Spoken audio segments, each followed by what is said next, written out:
আসসালামু আলাইকুম everyone.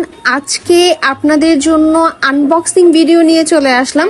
Finally আপনাদের অপেক্ষার প্রহর শেষ করে আমাদের হাতে চায়না থেকে আমাদের নতুন শিপমেন্ট চলে এসেছে। দেখেন প্রত্যেকটা প্রোডাক্ট এত বেশি সুন্দর, এত বেশি প্রিমিয়াম কোয়ালিটির। আর এবার কিন্তু আপনাদের জন্য আপনাদের ডিমান্ড এবং পছন্দ অনুযায়ী হিউজ ভ্যারিয়েশন আমরা অ্যাভেলেবেল করেছি। একটা সুইমিং টয়ে কিন্তু আপনারা 2টা থেকে 3টা করে কালার পেয়ে যাবেন। এই প্রোডাক্টগুলোর কাস্টমারের এত বেশি ডিমান্ড যে আসার সাথে সাথে আমাদের স্টক শেষ হয়ে যায়। আমরা সবসময় বাচ্চাদের জন্য এমন কিছু খেলনা চাই যেটা ওয়াটারপ্রুফ হবে, বাচ্চাদের হাত থেকে পড়ে গেলেও ভেঙে যাবে না এবং ব্যাটারি কিংবা চার্জিং এর কোনো ঝামেলা নেই। আর এই সুইমিং টয় গুলো কিন্তু একদম ঠিক তেমনই যেমনটা আপনি চান। প্রত্যেকটা প্রোডাক্টের কোয়ালিটি একদম টপ নচ এবং ইম্পোর্টেড ফ্রম চায়না। আপনার পছন্দের খেলনার ভ্যারিয়েন্ট পেতে এবং কালার গুলো অ্যাভেলেবেল পেতে দ্রুত ইনবক্স করে ফেলুন কিংবা আমাদের ওয়েবসাইটে অর্ডার প্লেস করে ফেলুন আজই।